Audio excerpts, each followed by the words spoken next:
So there's gonna be this 5 cards, right? There are 5 cards. So the spell, continuous spell. This hopefully this is something like a Gaia. That'd be cool. All right, let me just pop this up real quick. Continuous spell, Crystron Incursion. Continuous spell card. You can only use. You can only activate 1 card with and use the following effect of 3 from this card's name once per turn each. When this card is activated, you can add 1 Crystron card from your deck to your hand, except Crystron Incursion. First, each of your Crystron monsters will be destroyed by battle. They are not. So it's a continuous. You can banish this card in your graveyard and target 1 Crystron monster in your graveyard special summon it. Oh, this is cool because some of the issues with Crystrons was okay. So for those of you that don't know what Crystrons do, basically they pop a card on the field and summon a tuner from their deck, right? And generally, what happens is you summon there's a searcher, which they have 2 effects. Each Crystron name has 2 effects: engrave and on field. The field effect, they all have an effect to destroy a card on the field and summon a tuner from deck. The grave effects, 3. There's a purple one. And you banish itself to add a Crystron name. The second one, monster, and then there's a white one which banishes itself to add a Crystron spell trap. And then there's a green one that banishes itself to summon one from hand. So the issue with that was you always have to pop itself and then summon a tuner and then synchro during their turn. That's like a gimmick where they need to synchro during your opponent's turn. Kind of like cell synchro, but just with itself. And this allows you to just search a Crystron name and then pop this one and then use this effect to reborn. So that's cool. That's actually pretty cool. All right, so Crystron Certas. What the hell? Level 7. This is the synchro. Level 7 machine synchro effect. Attack 2600. Attack defense 2100. You can only use the first and third effects of cards with this card's name once per turn. If this card is synchro summon, you can add 1 Crystron card from your graveyard banishment to your hand. Oh, that's actually good. This is actually pretty good. What the fuck? That's cool. I like this. Once per turn, monsters your opponent controls lose 500. That's lose 500. That's kind of Amatrix. I'll pull up the Crystron names in a bit. Hang on. If this synchro summon card is destroyed by battle or an effect, you can special 1 Crystron monster from your graveyard and back. All the synchros have that effect. If they're to be destroyed by battle, you can float into another one, which is pretty cool because that's how you revive your tuners and then synchro again, which is pretty cool. Alright, so Crystron. Have you read Big Synchro, by the way? That card literally says like, banish 3 cards. Corian Gandrax. A lot of people couldn't pronounce that. It was Corian Gandrax. That card's Trishula, but only for field and grave. Machine Tuner. You can only use each effect of this card's name once per turn. If your opponent activates an effect, you can special summon 1 Crystron monster from your deck other than Crystron. Oh shit! Then synchro summon a machine synchro monster using monster you control, including that monster. Oh, that's cool! That's awesome! You can banish this card from your graveyard, destroy 1 synchro monster you control, and special summon 2 Crystron monsters from your deck. That's what insane. The fuck? That is so good! Oh wow, that's awesome! You can only special summon a machine monster from your extra deck for the rest. That's fine. Wait, Leo, because the synchros float, this guy immediately comes back because you banish it. Yeah, this is cool. I like this. So it basically turns 2 bodies into 3. Oh, there's another one. You get Crystron Self-Shaddoll. This is insane. This card is so good. A machine effect. It's a Shaddoll card, which is cool. You can only use each effect of this card's name once per turn. If this card is in your hand or graveyard, you can target 1 Crystron card you control, destroy, and then special summon this card. This is like Sofnir. For those of you that don't know Crystrons, it'll make sense in a bit. I'll show you guys the cards in a bit. You can only special summon machine monsters from your extra deck for the rest of the turn. That's fine. That's like the luck that they have. They synchro during your opponent's turn anyway, so it's fine. If this card is normal or special summon, you can send up to 2 Crystron cards with different names from your deck to the graveyard. Oh my god, this is insane. The only problem is if remember how I mentioned how wait, it works hand or grave. I thought it was just grave. That's insane because that means remember how I mentioned that the Crystron have grave effects. So this is consistency in regards to that. That's so okay. That's cool. I like it. So far, it's cool. And then wrap and this is another. There's a trap there. Crystron cluster. Continuous trap. Okay, let's see. You can only use the following effects from this card's name once per turn. Crystron monsters you control cannot be banished by your opponent's card effects. Oh my god, that's insane. We have a one-sided iron wall, so SP is not gonna be an issue for us. Because that would be an issue. Because like, you know how I said that the deck itself synchros on your opponent's turn. So the moment you activate something, you're threatened by SP. So So the fact that you have this, that's pretty cool. What's the second effect should be better though. Let me see. You can target one face-up card on the field. If you control a Crystron Synchro monster, you can target 2 instead. Shuffle 1 Crystron card from your graveyard or banishment into the deck, except closer. And if you do this, oh my god, this is cool. This is so good. Oh my god, that's awesome. They're having an interaction now. That's so cool. It's blackout, but no cost. That's awesome. That's cool. I'm just wondering, what other machine synchros are there?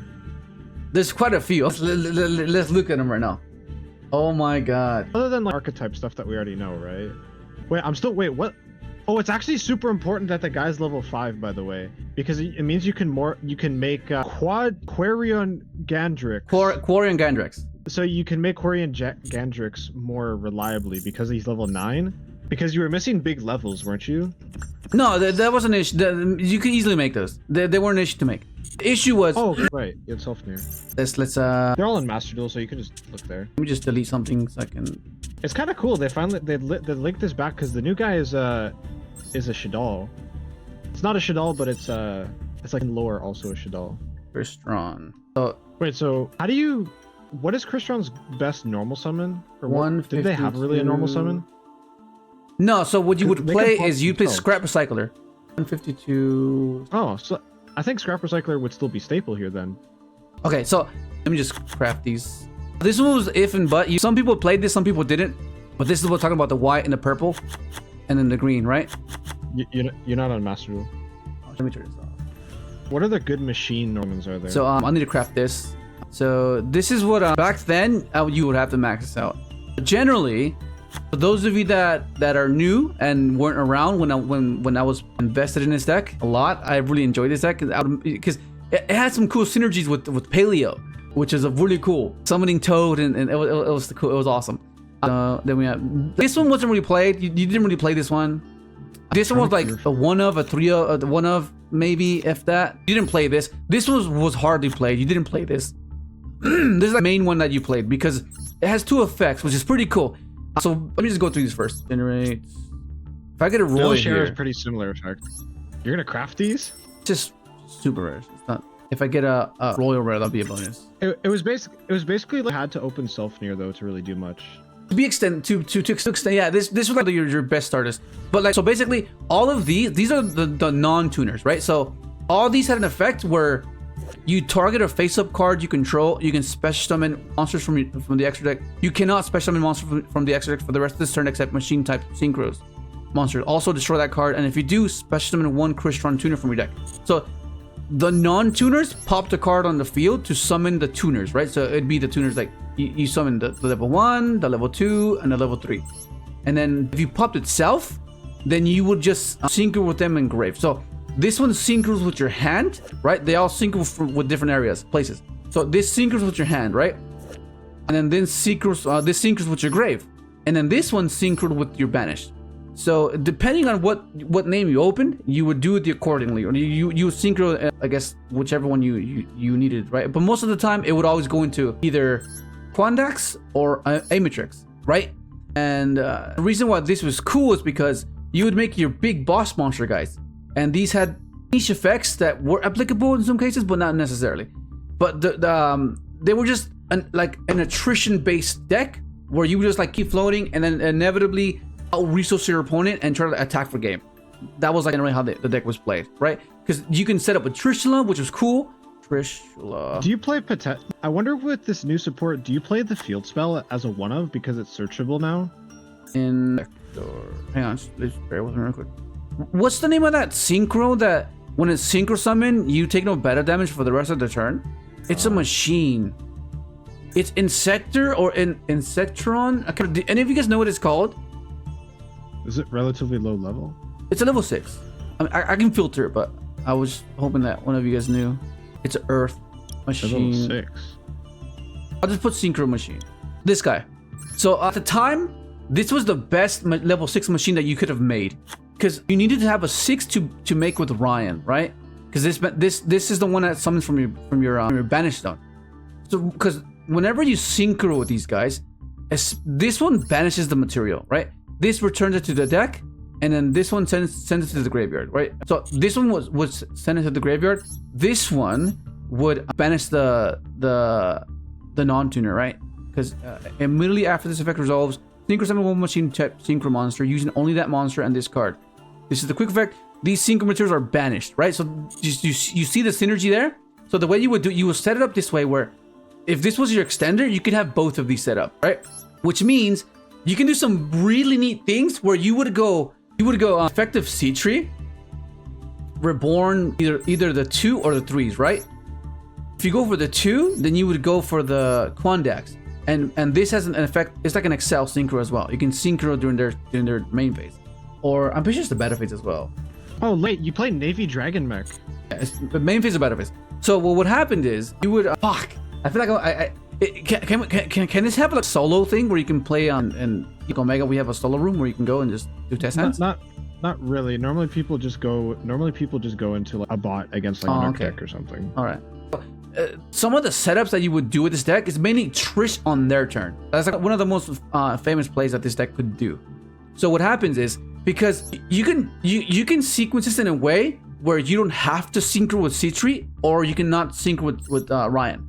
So let's say, for example, let's say you go Chainlink 1 C3, Chainlink 2 Ryan, right? So that means you would synchro into, because this is the one that needs 2 tuners, right? Okay, so you would sequence these guys in a way where you go Chainlink 1 C3 to reborn and synchro, Chainlink 2 Ryan to summon one from banish and synchro.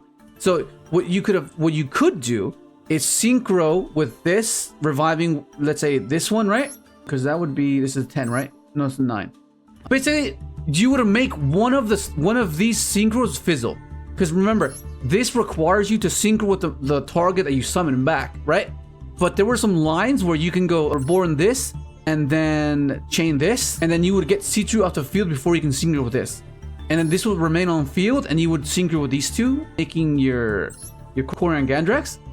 And it was a really niche thing that was like you couldn't really anticipate against, because I was like, what the hell? That's pretty wild. And it was very niche, but it was so obscure that your opponent did not know what the hell was happening, which was a fun aspect of this deck. But mainly what happens, it was like an attrition style of a type of deck. Because if they tried to like time, Forbidden Chalice was quite popular because it was zoo format. And what happened would be, what they would try to like Chalice this, Chalice the Trish, Chalice this guy.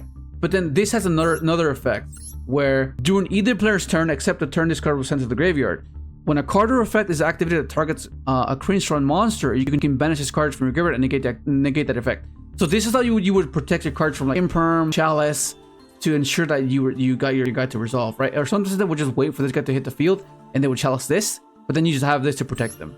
And going second into a board, you would establish this in a way where I don't use this on their turn. I'll save it for my turn because I feel like they're not gonna kill me. So I have a pretty good push the follow turn, so I need to insulate that. And that's where you would use this impact, which is huge. Probably, huh? That'd be cool. But okay, just going back to that, I couldn't figure it out. I don't know why it's not working. But the way it would function was you would set Black Rose and Trishla on their turn. So you would set these big boss monsters out. So this one is like you banish everything in their graveyard. No. Banish all spells and traps on the field and in a graveyard. This against Aldous was pretty cool. This is like Trish, not really a Trish, but discard a Synchro Summon. You can target monsters your opponent controls and in their graveyards up to the number of Synchro materials used for the Synchro Summon of this card. Banish them. So it's like a Trishula. So you would banish up to 3 generally, most of the time. And that's how you would just gradually just outgrind your opponent by doing these setup. The Black Rose line was pretty cool. That was pretty cool. And then you would play Scrap Cycler or Scrap Cycler. You played him because it's a machine that can dump these guys, which is nice. And it wasn't once per turn as well. And then what else would you play? I can't remember what you did. Yeah, but the way I would play it, I play with this with Paleo. Because the cool thing about this was that this guy gave you infinite Toad fodder. Right? Because whenever you would banish for Ronin Toadin, you would just summon back the banished frog with this, and then you would keep summoning him back and 12 frogs dumping him again, and it was pretty insane. The synergy that they had was pretty cool. But for the most part, it was just basically setting up a Black Rose, setting up these guys on their turn. But with the new cards that were announced, that makes it a little bit better because of how much access we can get to these guys and the trap that they have, right? Because this one would most likely almost always search this guy, right? And then this guy would almost always search this guy, or any other card, but mainly this guy, because what that would mean would be what that. Or, oh, I didn't even go over this one. So if this card is in your hand or graveyard, so this is like, think of this like a Bone Archfiend in a way. You can discard one Crystron card except Crystron Soulfafnir. Special summon this card in defense position, then destroy one card you control. If this card on the field is destroyed by battle or card effect, you can special summon one Crystron monster from your deck in defense position. You can only use each effect once per turn. So you see how this was like always a good resource turn after turn. So like you would discard these guys, right? You would like top deck this, discard this for him, pop itself. This will float into whatever name that you're missing, or you could even start to float into this guy and set up your synchro that way. But that's the cool thing about this deck in that sense, because it had resources established for the following turn, which was the consistency that the deck had. That's actually pretty busted if you think about it. That's actually not bad. Seems like it's off to a good start. That's cool. So it's awesome. It's pretty good support for the deck. It's the best normal summon. It's pretty good support for the deck. Whether it'll make it like a contender, I'm not sure, but it's a good start for sure.